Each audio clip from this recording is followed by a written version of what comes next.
Hi folks, welcome to this special video. This is about silver now, and there's this SSS, not Satyam Shivam Sundaram, but silver short squeeze event that is happening in the markets. And this is like, crazy history being made in front of us. Books will be written about this event in the next few years, where not just in any one country, but across the world, there is a silver shortage.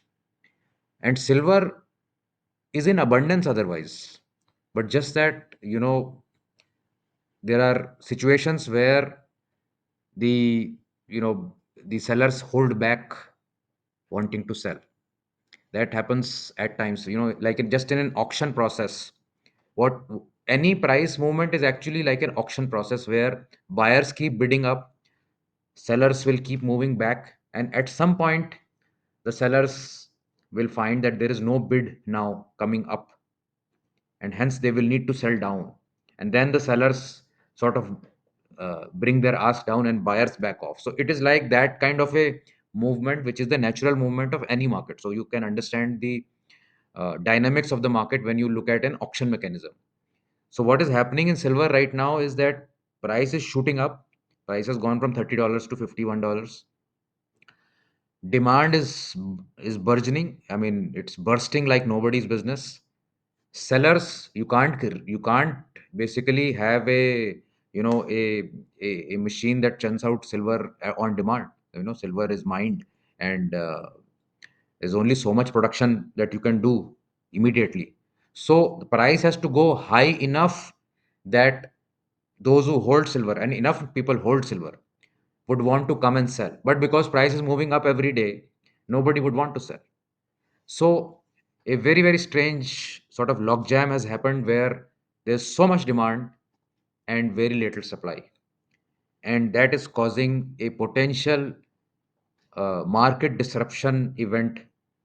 That possibility has arisen. Let's understand what is happening. What is happening in India, let's say? So demand is absolutely gone bonkers. Bullion traders in Mumbai, Delhi, Chennai, Hyderabad are saying demand is frantic. They are quoting 1.7, 1.75 lakhs, uh, but still can't deliver. Shelves are empty. The MCX futures, the futures contract on silver, however, is trading 20,000 rupees below the street price. So if the street price is 1.7 lakhs, maybe the MCX price is near 1.5 lakhs. And this kind of a inversion is very rare. Are you seeing the inversion? This is the spot price. Spot is the base price, which is 1.7 lakhs. And futures are trading 20,000 rupees below that. Usually, what will happen? If spot price is 100 rupees, futures will trade at 102 rupees, because it's a promise to buy or sell in the future, and there is a cost of storage and transaction cost and all those things. So it is a slight a carry cost that is usually the futures price is slightly higher than the base price. Just like Nifty is 25,000, Nifty futures will normally trade at 25,100 or something like that. Now this is the reverse actually. So you can imagine, your spot is at 1.7 lakhs, but futures are trading at 15, 20,000 rupees below price. And this is the chart from the US market, where the gap between the spot price and the futures market is almost $2.5, or 3.5 to 4%. And that in the last 20 years has never happened. So there's a huge backwardation that is happening in terms of the gap between cash and futures. So this inversion signal that it has happened in the market is very, very extreme event. It basically signals extreme physical shortage and a lot of demand for silver now. So everybody wants the metal now, and nobody is wanting the to buy in the future with uncertain delivery. This is called backwardation. So this is a technical term, and in this video today we will learn about two terms: backwardations and contango. And this implies what is going to happen and how the situation will take course. So backwardation is a situation when futures price is quoting below the spot price. It's called backwardation. Futures should normally be above spot price, backwardation means futures is below the spot price. It's a signal of scarcity. Uh, why it happens? It happens when buyers don't believe that they can get future deliveries. When they feel that immediately we want physical possession right now, and I'm willing to pay a much larger premium than the futures price for getting the metal in spot. So there is scarcity. Scarcity basically is making sure that spot prices run, because if there is 100 pieces of silver available and 100,000 people want that 100 pieces, obviously prices are going to go really bananas. But futures price is not today's price. Futures price is a contract where two people are coming together and saying that, okay, 2 months later we are going to settle this contract. I'll give you the money, you give me the metal, and for 2 months later that price is much lower than what the demand is, demand and supply matching today. So can you see the difference?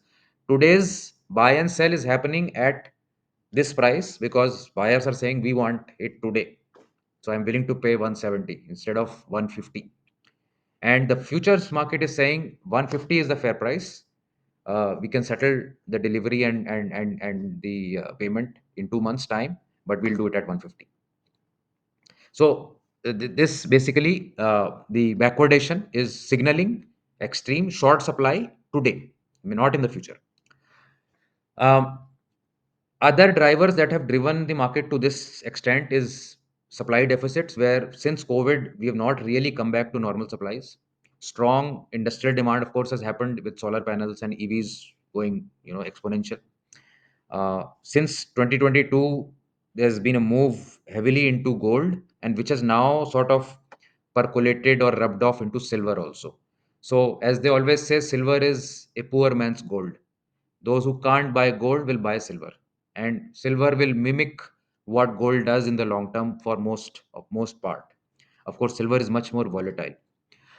So, what is happening is that a potential short squeeze in the paper markets is in the realm of things. So what is happening is that, let's say, 1,000 buyers and 1,000 sellers come together, and they basically execute on MCX futures, for instance. There's 1,000 buyers have bought and 1,000 sellers have sold. Let's, for simplicity's sake, let's say 1 kg each. So there is an open interest of 1,000 kg. So there is 1,000 kg uh, open position in the market, where 1,000 folks of 1 kg each want to sell, 1,000 kg, 1,000 people of 1 kg buying want to buy. Fine. Now let's assume the situation where in the whole market, those 1,000 sellers only have 50 kg of actual physical delivery. And there, the seller is thinking that, okay, let me sell today, the price is good. 10 days later, I'll cover my position. I don't have to give delivery. Just like you do in all kinds of intraday trading or futures trading on the Nifty. You don't have delivery, but you've shorted it because you think the price will go down. The buyer is also thinking that, I'm not able to get delivery at 170. Let me buy at 150 and ask delivery at the end of the expiry. At least I'll have delivery after 2 months. So typically, what will happen is that the open interest in the markets, in these futures contracts, it results in very, very low quantity of delivery, 1%, 2% kind of delivery, because most people just are trading. They are not wanting to take delivery or give delivery, right? But what if 5% people, 10% people say, okay, I want to pay and get delivery? Then where will the delivery come from? If there was only 50 kgs in the whole market and there are contracts standing of 1,000 kgs, how will physically those buyers be satisfied? So there is a physical problem that this futures trading uh, lends itself to. Until such time that there is no problem, there is no problem. I mean, you can keep doing this game, but it has a potential to break down. It has a potential that this system breaks down and the exchange has to default. This can happen on any exchange, any commodity exchange, where if there is more amount of buyers delivery required than what is possible to satisfy the buyers, the exchange will have to default. The exchange will have to go to the buyer and say, I am very sorry, I am not able to meet my commitment that I made to the buyer and seller, that I'll match a delivery seller to a delivery buyer. I am giving your money back, but I've defaulted. That can happen at LBMA, that can happen at COMEX, that can happen at MCX in India. And that is a very, very damaging event if it happens for the confidence in the market. Now let's look at the other end. This was backwardation where futures price is lower than spot price. The normal situation is contango. It's called contango, where futures price is normally trading above the spot price, which you already know. Uh, so storage fees, insurance, financing, etc. That cost is there. Let's say somebody has oil uh, at $100 a barrel, right? So in futures market, if I have to buy oil where delivery is, let's say, 2 months away, I'll have to pay maybe $101 or $102 because the guy who has the physical delivery also is holding the barrel in his warehouse. He's paying storage fees. He will move it when the delivery has to come. So all those costs are there, right? But a very interesting situation happened in oil few years back. Contango situation happened where what happened when COVID crisis happened. It triggered a very rapid fall of demand for oil.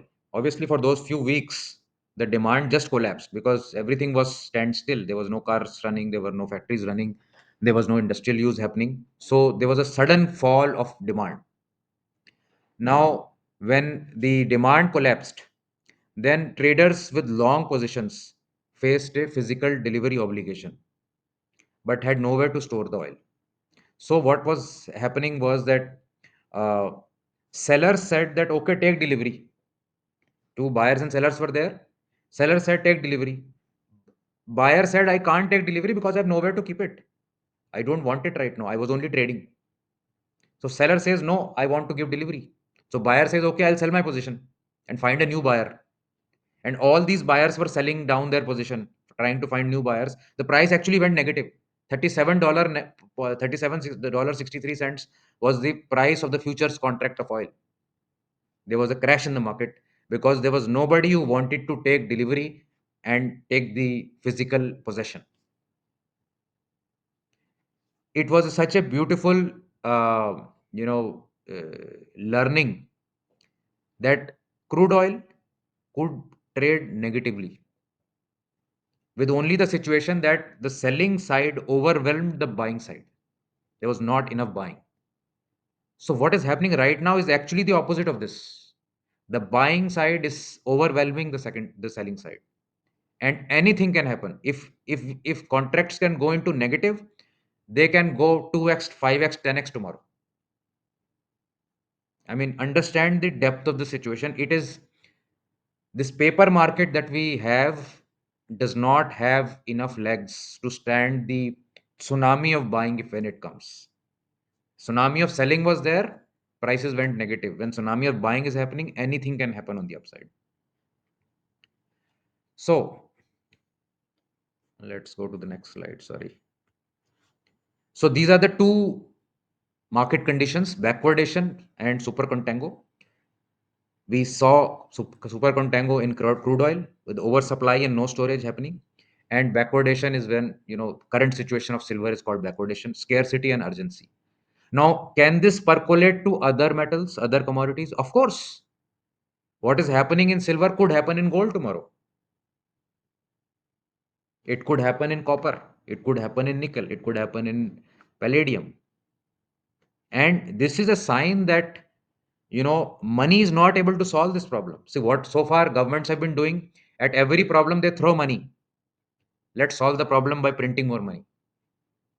People are realizing gradually and gradually that this is just paper. It's not very far from the role that's there in the toilet. It's just a matter of confidence. So once confidence is shaken, more and more people will want something physically to back the money. So the silver backwardation right now uh, reflects a huge physical supply demand imbalance, and that's a crazy bullish sign for the metal. Now here's the catch. Somebody may say that why aren't people doing this? If you have silver, and a lot of people have silver sitting at home or in their warehouse, why don't you sell silver at 1.7 lakhs in the open market? and buy futures at 1.5 lakhs, pocket the difference. But that efficiency should have come on its own. There should have been enough sellers to come in the physical market today, deliver at 1.7 lakhs, and buy MCX futures so that this gap would have narrowed on its own if it was an efficient market. But nobody in the market right now has the confidence that if I buy at 1.46 lakhs, 2 months later, whether I will get delivery or not. There could be a default. So there is a crisis of confidence more than the physical metal, because physical metal is sitting there. There is enough silver in the world. It is only, the fact remains is that at what price will that silver that is sitting in people's vaults is going to come out? Is it 1.7 lakhs? Is it 2 lakhs? Is it 5 lakhs? Is it 10 lakhs? It will come and balance at some point. But to reach that point, basically the environment, the situation is telling us there is no trust in the system right now. So the fear of delivery is driving the market basically. And it can only be fixed if there are enough sellers who come and deliver today so that they satisfy the buying demand today and buyers cool off. Once they will see that there is enough material available to buy today, then some buyers may say, okay, why should I buy at 1.7? I can buy at 1.5 and take delivery 2 months later. That confidence today is missing in the market. So the structural cracks are very, very visible. This is only in silver. It can happen in gold. It can happen other metals, and it will have a very damaging effect if the exchange has to default. See, the exchange cannot wash its hands off. The exchange has brought two buyers and sellers. So let me also tell you how this delivery mechanism works. The exchange is a platform. Buyers come there, sellers come there, right? And they will trade. Now, a few days before the expiry of that contract, buyer has to tell the exchange, I want to take delivery. Sellers have to tell the exchange, I want to give delivery. Let's say there are 5% buyers who want to buy delivery, 5% sellers who want to give delivery, and the exchange matches those contracts and says that, okay, you five people, you will give deliveries, delivery will come to the exchange and we will deliver to the buyer. Others are getting cash settled because they don't want to do delivery business. Now, what happens if that 5% buyer becomes 20% buyers who want delivery? And on the selling side, you have only 5% people who want to give delivery. Others don't even have any delivery. What will happen? Buyers are saying we want delivery. Sellers are saying we don't have delivery. The exchange will have to auction and get delivery. And that exchange auction will happen probably 20% higher to satisfy the demand of the buyers. So there is a potential that an exchange may fail. I'm not saying MCX will, but even LBMA, even Comex can fail because of this mismatch, because paper contracts are much larger than actual physical metal. It's like, you know you are distributing paper IOUs, but the base money is very, very small. I hope you get the point. So markets don't crash when prices rise. They crash when confidence breaks. So silver is shining right now, but confidence is breaking. That's what's running out. At some point, yes, silver will crash, but whether it will go 5x from here and then crash, whether it will go 20x from here and then crash, or whether it will crash tomorrow, I can't say. But the situation is that there is no confidence left that uh, delivery can be gotten from the exchange. So this is where we are. I think, I mean, given the fact that the situation on any front, whether it is countries cooperating with each other, whether it is the SWIFT system versus the new BRICS system that they're creating, it just seems like more and more disruption is on our way. And if that is happening, then I won't be surprised if the same backwardation also comes to gold. In today's date, I can tell you today's date, MMTC as a premier uh, provider of refined silver had nothing to sell today to their wholesale buyers. That is the situation that was there today. So it is a bit alarming. What form? And typically, all these are resolved by price movement. So if prices go to another 25, 30, 40% higher, perhaps this may get resolved. but it will require people to give up their position, their delivery at at some price. See, why is gold going up? Why is silver going up? Because sellers are demanding more price. There are enough buyers to pay that price. It is always like a equilibrium has to be achieved between the buyer and seller. That makes the market. So if you like this content, let us know in the comments. Thank you so much for your love on the previous silver ETF video. I think that was our first video that hit 100,000 views in a very short span. And you're watching the channel, you're subscribing to the channel, you're sharing this channel with others, is helping us. And I'm hoping that it will help others in their knowledge and gaining more insights into this market. So, what's your take on the silver demand? Do write in the comments. Do like and share this video, and do subscribe to the channel. Thanks. Bye.